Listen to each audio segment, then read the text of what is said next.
News ఆర్థిక మంత్రి ఈటెల రాజేందర్ కాన్వాయ్లో ప్రమాదం జరిగింది. శ్రీరామ్ సాగర్ ప్రాజెక్టు నుంచి నీటిని విడుదల చేసేందుకు వెళ్తున్న ఆయన కరీంనగర్ జిల్లా మెట్టుపల్లిలో ఎమ్మెల్యే విద్యాసాగర్ ఇంటి దగ్గర ఆగారు. ఈ సమయంలో కాన్వాయ్లోని ఒక వాహనం సడన్ గా బ్రేక్ వేయడంతో వెనక ఉన్న వాహనాలన్నీ ఢీకొన్నాయి. మంత్రి ప్రయాణిస్తున్న వాహనం ముందు ఉండడంతో ఈటెలకు ఎలాంటి ప్రమాదమూ జరగలేదు.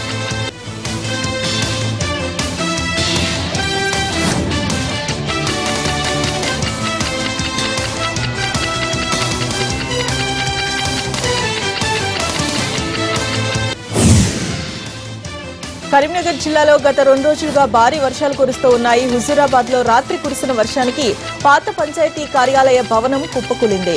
అయితే ఆ భవనంలో కొద్ది రోజులుగా ఎలాంటి ప్రభుత్వ కార్యకలాపాలను నిర్వహించకపోవడంతో ఎటువంటి ప్రాణ నష్టమూ జరగలేదు.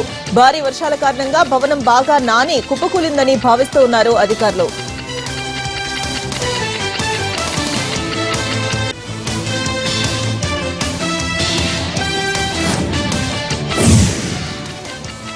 హైదరాబాద్ బంజారాహిల్స్ లో అదుపు తప్పిన ఒక టిప్పర్ వాహనదారులను కంగారెత్తించింది. నాగార్జున సర్కిల్ మీదుగా కంకర లోడ్తో వెళ్తున్న టిప్పర్ రోడ్ నెంబర్ 2లో ఒక్కసారిగా అదుపు తప్పింది. అయితే అదృష్టవశాత్తు అది డివైడర్ పైకెక్కి నిలిచిపోవడంతో పెద్ద ప్రమాదం తప్పింది. ఈ ఘటనలో ఎవరూ గాయపడలేదు.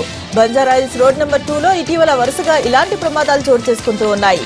చిన్నారి రమ్య మృతితో పాటు ఇటీవల ఒక ఇసుక లారీ బోల్తా కొట్టడం, తాజాగా కంకర లారీ డివైడర్ పైకి ఎక్కడం అందరినీ కలవరపరుస్తోంది.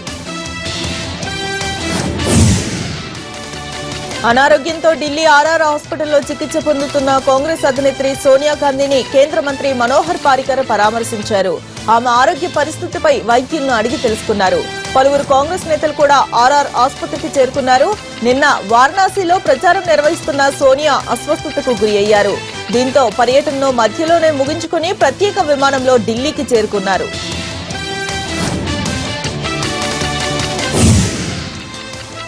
వరదలతో అస్సాం రాష్ట్రం చిగురుటాకులా వణుకుతూ ఉంది. జనజీవనంతో పాటు మూగజీవాలు సైతం అల్లాడుతూ ఉన్నాయి. ప్రఖ్యాత కజరంకా నేషనల్ పార్క్ లో జంతువులు చెల్లాచెదరవుతూ ఉన్నాయి. పార్కులో ఆవాసం లేకపోవడంతో ఒక ఖడ్గమృగం సమీప గ్రామంలోకి వచ్చింది. భారీ ఆకారంతో ఒంటి కొమ్ముతోటి రోడ్డు పక్కగా వెళ్తున్న ఖడ్గమృగాన్ని చూసి జనమంతా భయంతో పరుగులు తీశారు.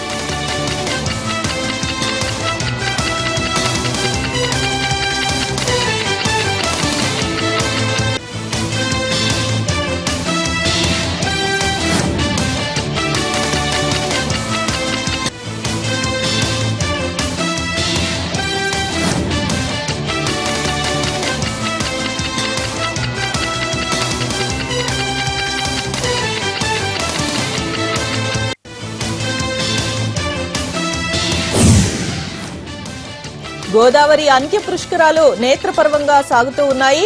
4వ రోజు భక్తుల రద్దీ మరింత పెరిగింది. గోదావరి జలాల్లో పుణ్య స్నానాలకు భక్తులు పోటెత్తారు. రాజమండ్రిలోని గోదావరి తీరం తెల్లవారుజాము నుంచే భక్తజన సంద్రంగా మారిపోయింది. పుణ్య స్నానాలను ఆచరించి పసుపు కుంకుమలను సమర్పించారు. అటు ఎలాంటి ప్రమాదాలు జరగకుండా ఘాట్ల వద్ద పోలీస్ బందోబస్తు కొనసాగుతూ ఉంది.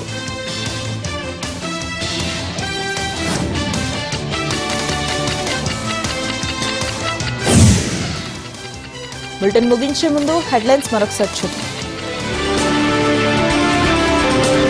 కాసేపట్లో రాజ్యసభ ముందుకు జీఎస్టీ బిల్లు, వ్యూహాలకు పదును పెట్టిన ప్రధాన పార్టీలు. హస్తినలో వైసీపీ, విజయవాడలో కాంగ్రెస్ ప్రత్యేక హోదా నినాదంతో నిరసనల హోరు. ఎగువన వర్షాలతో వరదల పరుగులు, తెలంగాణలో నిండుతున్న ప్రాజెక్టులు. సావిత్రి నదిలో 30 మందికి పైగానే గల్లంతు, బోట్లు హెలికాప్టర్లతో ఎన్డీఆర్ఎఫ్ గాలింపు. అంత్య పుష్కరాలకు పెరిగిన భక్తుల తాకిడి, గోదావరికి పసుపు కుంకుమలతో పూజలు.